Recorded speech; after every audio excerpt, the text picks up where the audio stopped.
Hello, I welcome you again to the part 2 of the discussion on New National Education Policy 2020.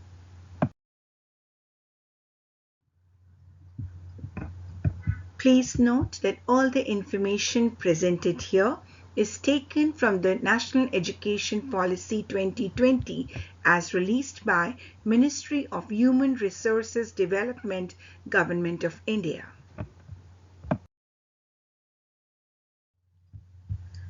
In the part 1 of the discussion, we had seen the new academic structure that the schools will have to follow now.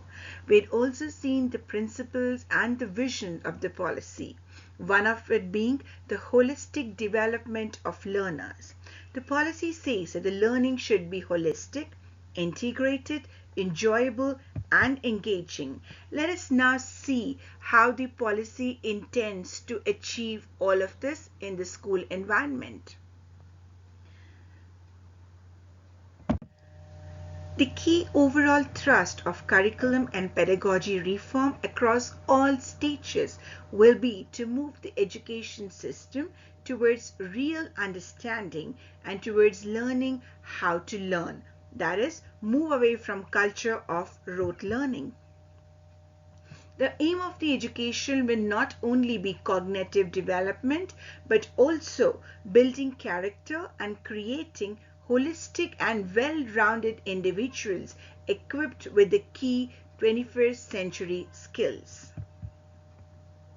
NCERT will identify the required skill sets and include mechanisms for their transaction in the National Curriculum Framework for Early Childhood and School Education.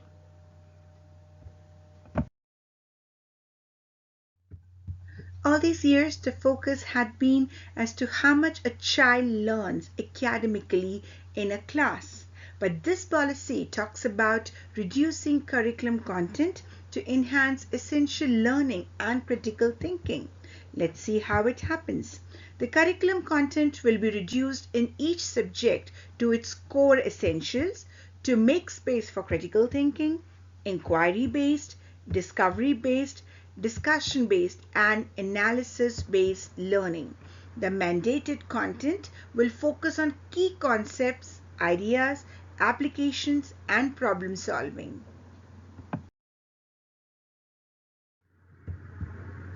The next aspect that NEP talks about to achieve its vision is the introduction of experiential learning at all stages, starting from foundation stage to preparatory stage, middle stage, and secondary stage. It would include hands-on learning, arts integrated and sports integrated education, storytelling-based pedagogy as standard pedagogy within each subject, and with exploration of relations among different subjects. Greater learning can be achieved when students study the subjects of their choices rather than being forced upon to study the subjects that they do not appreciate much. Hence, in NEP 2020, it empowers students through flexibility in course choices. So what does it mean?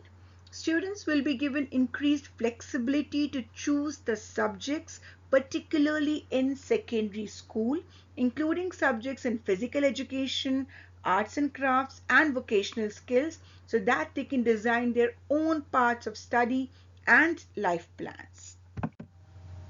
Subjects such as physical education, the art and crafts, vocational skills, humanities, sciences, mathematics will all be a part of the school curriculum.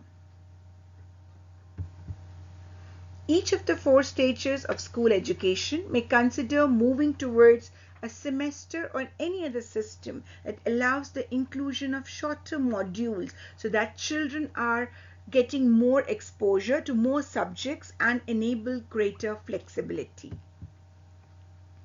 States may look into innovative methods to achieve these aims of greater flexibility and exposure to and enjoyment of wider range of subjects, including across the arts, science, humanities, languages, sports, and vocational subjects. So students will have a wide range of choice to make from.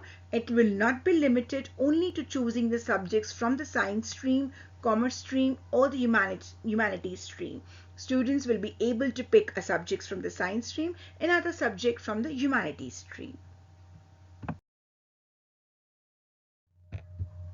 One of the reasons attributed to the lack of school readiness among the children, especially in the foundational and the preparatory stage, was attributed to the medium of instruction, which is not their own language. Hence, NEP talks about mother tongue as the medium of instructions, because we all know that young children learn and grasp non-trivial concepts more quickly in their home language or mother tongue. So wherever possible, the medium of instruction until at least grade 5, but preferably till grade 8 and beyond, be in home language, mother tongue, local language, or the regional language. All efforts will be made early on to ensure that any gaps that exist between the language spoken by the child and the medium of teaching are bridged.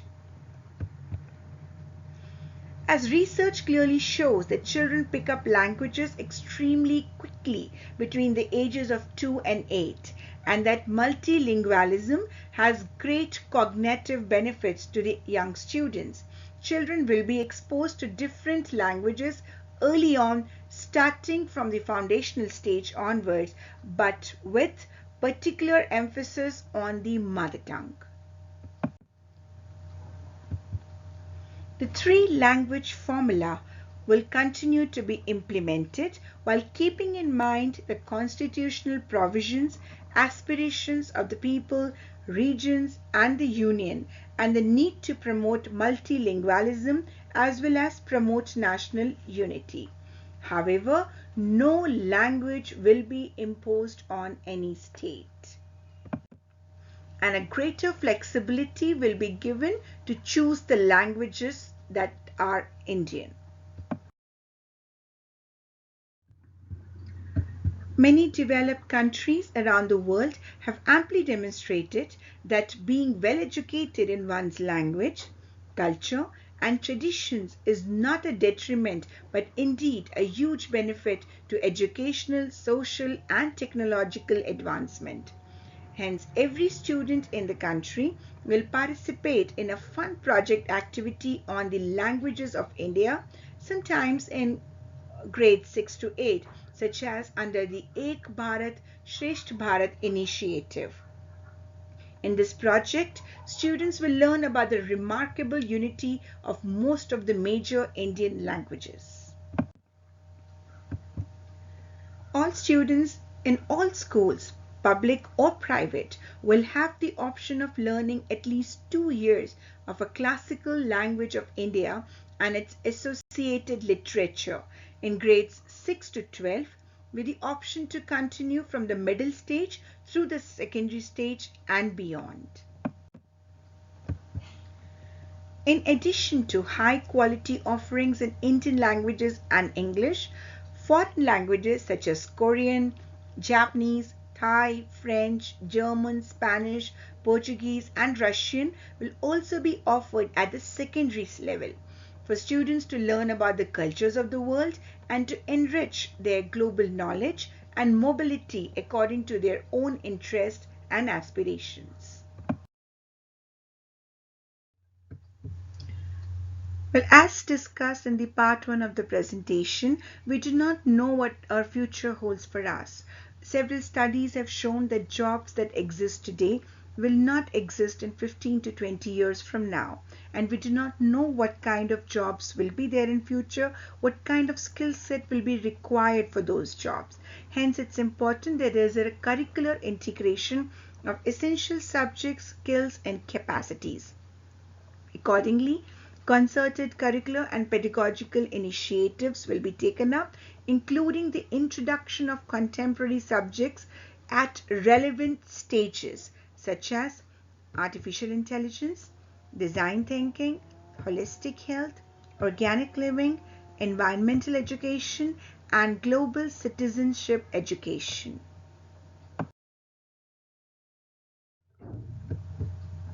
Well, for skill development, every student in the grades 6 to 8 will take up a course that gives a survey and hands-on experience of a sampling of important vocational crafts such as carpentry, electric work, metal work, gardening, pottery making, etc.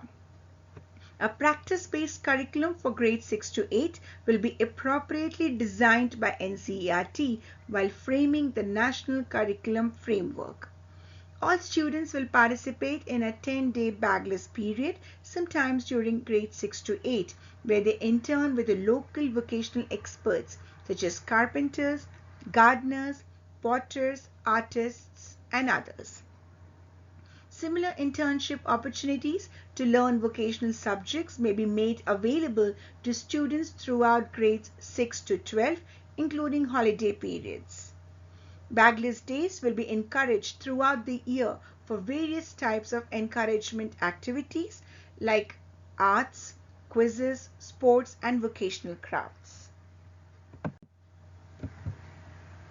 Children will be given periodic exposure to activities outside school through visits to places or monuments of historical, cultural, and tourist importance, meeting local artists and craftsmen, and visit higher educational institutions in their village, tehsil, district, or state.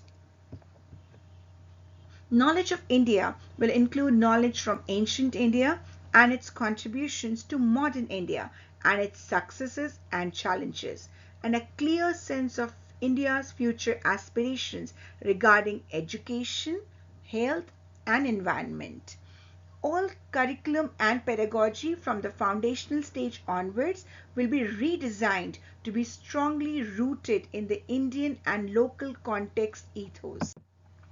These elements will be incorporated in an accurate and scientific manner throughout the school curriculum. In this presentation, until now, we have seen that NEP 2020 intends to achieve its objectives through different strategies like reduction in curriculum content, experiential learning, empowering students through flexibility in course choices, curricular integration of essential subjects, skills and capacities, multilingualism, and power of language. But the question is, who will guide it? Well, the formulation of a new and comprehensive national curriculum for school education will be undertaken by the NCERT and will be made in all regional languages.